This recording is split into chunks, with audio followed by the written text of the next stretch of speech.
Welcome friends, health and GK tip 06 में आपका स्वागत है।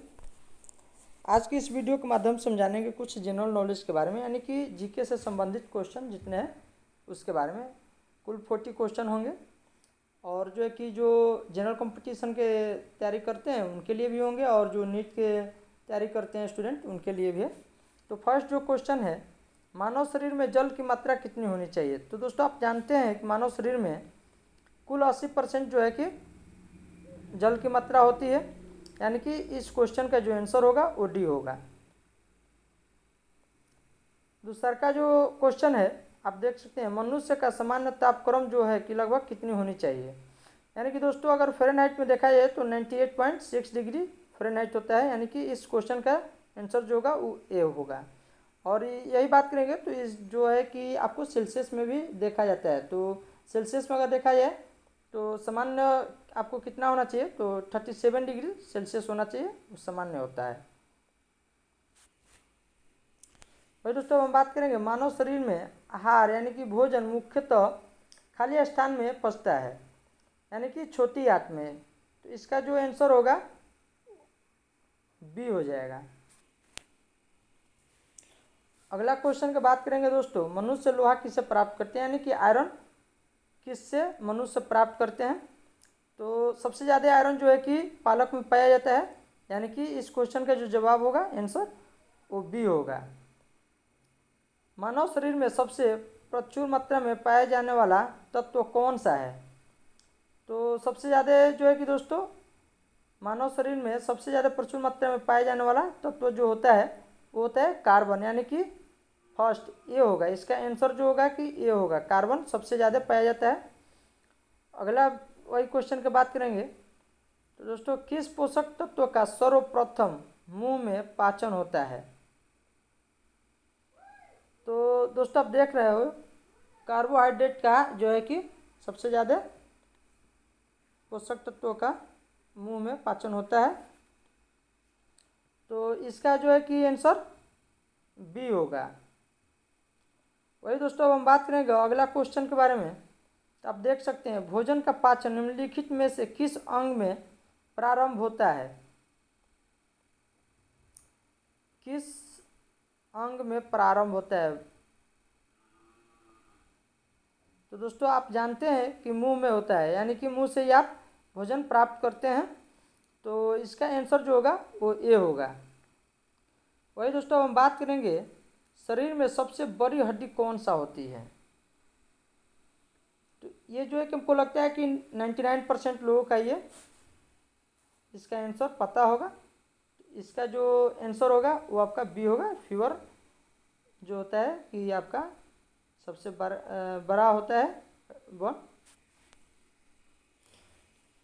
वही अब बात करेंगे दोस्तों, मानव शरीर का सबसे बड़ा आंतरिक अंग कौन सा होता है। तो आप जान सकते हैं इसमें जो है कि बहुत सारा घुमाया जाता है, जैसे नीट में भी ऐसे ही घुमा घुमा करके क्वेश्चन पूछा जाता है। तो मानव शरीर का सबसे बड़ा जो आंतरिक अंग कौन सा होता है, तो इसमें आपको देखना है कि क्या पूछ रहे हैं, आंतरिक अंग कौन सा बड़ा होता है, यानी कि यकृत, लीवर। मानव शरीर का सबसे बड़ा आंतरिक अंग जो होता है वो कौन सा होता है, यकृत होता है, यानी कि लीवर। तो इसका जो आंसर होगा वो बी हो जाएगा। वही दोस्तों बात करेंगे अब हम, मानव मस्तिष्क कितने ग्राम का होता है। तो दोस्तों मेल और फीमेल का दोनों का अलग अलग होता है, लेकिन एक एवरेज जो है कि बताया जा रहा है कि मानव मस्तिष्क कितने ग्राम का होता है। तो 1350 ग्राम के करीब होता है, यानी कि इसका आंसर ए हो जाएगा। वही अब बात करेंगे दोस्तों हम, मनुष्य के मस्तिष्क का सबसे बड़ा भाग कौन सा होता है। तो दोस्तों आप देख सकते हैं प्रमस्तिष्क होता है। अब दोस्तों वही हम बात करेंगे कि इसका जो आंसर होगा वो सी होगा, यानी कि अब दोस्तों हम अगला जो है कि क्वेश्चन की बात करेंगे, शरीर में सबसे बड़ी कोशिका कौन सा होता है। तो आप जानते हैं कि तंत्रिका तंत्र होता है, यानी कि इसका आंसर जो है ए होगा। मनुष्य के सबसे छोटी ग्रंथि कौन सा है? तो दोस्तों आप जानते हैं पिट्यूटरी होता है, यानी कि पिट्यूटरी ग्लैंड होता है। तो मनुष्य के सबसे छोटी ग्रंथि जो है पिट्यूटरी ग्लैंड होता है, यानी कि इसका आंसर जो है कि सी होगा। वही दोस्तों हम बात करेंगे शरीर में मास्टर ग्रंथि किसे कहा जाता है?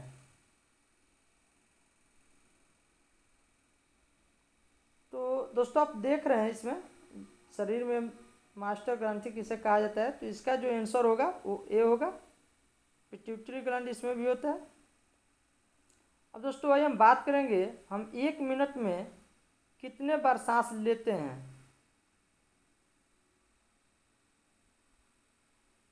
तो दोस्तों आप देख रहे हैं 16 से 18 बार लेते हैं, यानी कि इसका आंसर ये होगा। वही बात करेंगे दोस्तों टिबिया नामक हड्डी कहाँ पे पाई जाती है? तो दोस्तों आप देख रहे हैं टिबिया नामक हड्डी कहाँ पे पाई जाती है, यानी कि टांग में। इसका आंसर जो होगा वो बी होगा। अगला वही क्वेश्चन की बात करेंगे हम दोस्तों, वह अंग जो मानव शरीर में पित्त उत्पन्न करता है।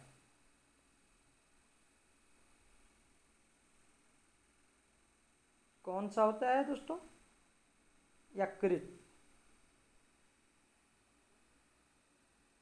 यानी कि बी। इसका जो आंसर होगा वो बी होगा। वही दोस्तों हम बात करेंगे अगला क्वेश्चन के बारे में। अपपेल्विक के संबंधित किससे होता है?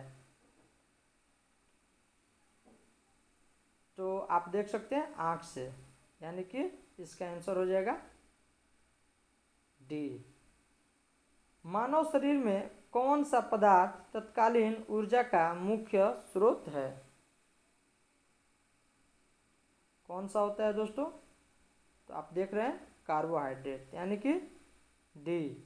इसका आंसर जो होगा हो जाएगा डी। मानव रक्त का पीएच मान कितना होता है? मानव रक्त का पीएच मान कितना होता है? तो दोस्तों आप देख रहे हैं इसका जो आंसर होगा वो होगा सी, यानी कि 7.4 होता है। मानव का जो रक्त का यानी खून का जो पीएच मान होता है वो 7.4 होता है, यानी कि इसका आंसर सी होगा। मनुष्य के हृदय की सामान्य स्पंदन गति प्रति मिनट कितना होता है? तो सामान्य आपका पल्स रेट कितनी होनी चाहिए? 1 मिनट में कितने बार आपका दिल धड़कता है? तो दोस्तों आप देख सकते हैं इसका जो आंसर होगा बी, यानी कि 72 बार। सर्वदाता रुधिर वर्ग किसे कहा जाता है? यानी कि ओ। इसका आंसर जो है डी हो जाएंगे। सर्वदत्ता रुधिर वर्ग किसे कहा जाता है? ओ को कहा जाता है, यानी कि इसका आंसर जो है डी हो जाएंगे। सर्वग्राहक रक्तदाता का रक्त ग्रुप कौन सा होता है? तो आप देख सकते हैं इसका जो आंसर होगा वो ए होगा, ओ होना चाहिए इसका। जो सर्वग्राहक रक्तदाता का रक्त ग्रुप जो होता है वो ओ होता है, यानी कि इसका आंसर ए होगा। अब वही बात करेंगे एक ए बी ग्रुप वाला व्यक्ति खून दे सकता है या नहीं, और किसको देगा भी, तो किसको दे सकता है? तो दोस्तों वो केवल ए बी ग्रुप का ही दे सकता है, यानी कि इसका आंसर जो होगा बी। वही अब बात करेंगे दोस्तों ओ रक्त समूह वाले आदमी का रक्त किसे दिया जा सकता है? तो आप देख सकते हैं ओ ग्रुप के जो जिनका खून होता है ब्लड, वो किसी को भी दे सकते हैं। सभी रक्त समूह को वो दे सकते हैं, यानी कि इसका जो आंसर होगा वो डी होगा। वही बात करेंगे दोस्तों, मानव शरीर में रक्तचाप यानी कि निम्नलिखित द्वारा नियंत्रित होता है। एड्रिन ग्लैंड, यानी कि इसका जो आंसर होगा वो ए होगा। इंसुलिन की कमी के कारण होने वाला रोग कौन सा हो सकता है? ये 99% लोग जानते होंगे, इंसुलिन की कमी होने के कारण कौन सा रोग आपको हो सकता है? डायबिटीज, शुगर, यानी कि शुगर डायबिटीज का पेशेंट आप हो सकते हैं, जिसको शुगर कहा जाता है, जी आपको शुगर हो गया है। तो इसका जो आंसर होगा वो बी। तो दोस्तों अब हम बात करेंगे यही, मानव शरीर में क्रोमोसोम यानी कि गुणसूत्रों की संख्या कितनी होती है? मानव शरीर में क्रोमोसोम यानी गुणसूत्रों की संख्या कितनी होती है? 46, यानी कि इसका जो आंसर होगा डी। बात करेंगे दोस्तों, मानव मूत्र का पीएच मान कितना होता है? मानव मूत्र का पीएच मान कितना होता है? 6, यानी कि सी।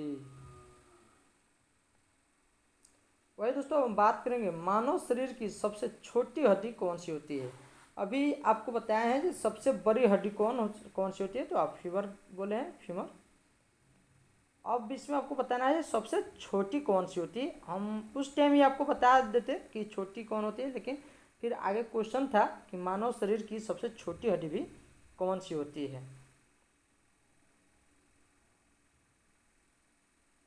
स्टेपिस होती है, स्टेपिस, यानी कि बी। मानव शरीर की सबसे छोटी हड्डी जो होती है वो स्टेपिस होती है, यानी कि बी। इसका जो आंसर होगा बी होगा। और दोस्तों अब हम बात करेंगे कि ये जो है कि फीमर जो है कि फीमर कहाँ होता है और स्टेपिस कहाँ होता है, इन सब पे भी क्वेश्चन बना हुआ है। तो ये जो है कि अगला जो है कि वीडियो में बताया जाएगा, और सब एक ही वीडियो में बता दिया जाए तो बहुत लंबा हो सकता है, इसलिए सब नहीं बताया जा रहा है। तो मानव शरीर की सबसे छोटी हड्डी जो होती है वो स्टेपिस होती है। ये कहाँ होती है ये अगला वीडियो में आपको बताया जाएगा। अब दोस्तों बात करेंगे, मानव शरीर का सामान्य तापक्रम जो होता है कितना होना चाहिए? देखिए पहले ही हम आपको बताए हैं, ये जो है कि तापमान जो है आपको फ़ारेनहाइट और सेल्सियस में भी देखा जाता है। तो आपको बताया गया था जे उसमें हम बता दिए थे जे 37 डिग्री सेल्सियस होता है। तो सामान्य शरीर का तापमान जो है कि सामान्य तापक्रम जो होता है वो कितना होना चाहिए? तो 37 डिग्री सेल्सियस होता है, यानी कि इसका जो आंसर होगा वो होगा सी। इंसुलिन नावित होती है किससे?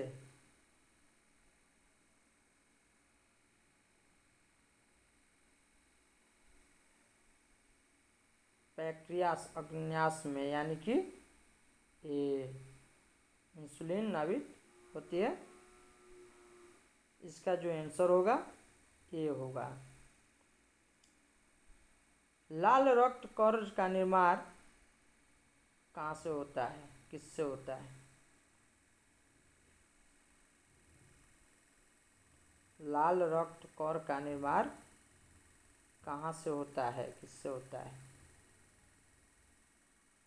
अस्थिमज्जा में होता है, यानी कि इसका आंसर ए होगा।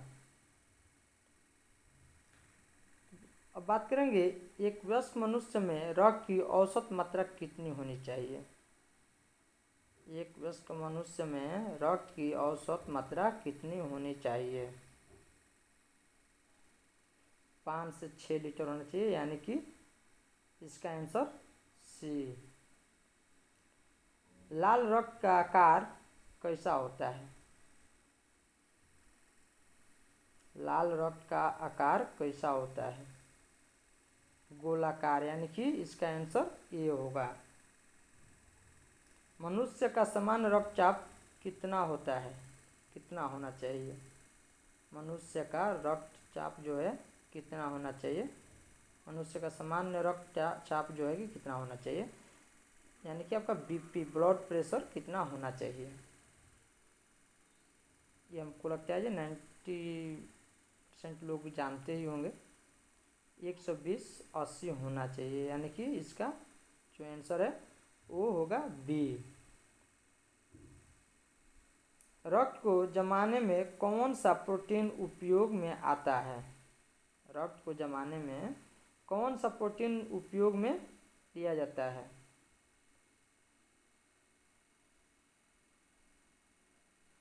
फाइब्रिनोजेन लिया जाता है, यानी कि इसका आंसर जो है ए होगा। शरीर में हीमोग्लोबिन का कार्य क्या होता है, शरीर में हीमोग्लोबिन का कार्य क्या होता है। ऑक्सीजन का परिवहन करना, यानी कि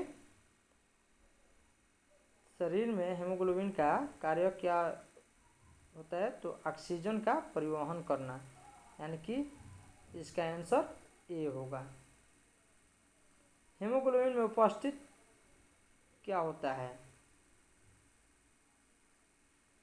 हीमोग्लोबिन में कौन सा चीज उपस्थित रहता है, आयरन, लोहा। इसका आंसर जो होगा डी, यानी कि आयरन, लोहा उपस्थित रहता है। तो दोस्तों हमें उम्मीद है कि आपको वीडियो बहुत अच्छा लगा होगा। तो ऐसा वीडियो देखने के लिए आप चैनल को सब्सक्राइब और लाइक ज़रूर कर लें, ताकि जो भी ऐसा वीडियो बने तो नोटिफिकेशन के थ्रू सबसे पहले आपके पास जाए।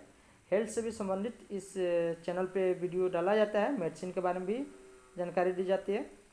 तो अगर आपको चैनल पे जो वीडियो डाला गया है अच्छा लग रहा है तो आप चैनल को सब्सक्राइब और लाइक करें और शेयर ज़रूर करें।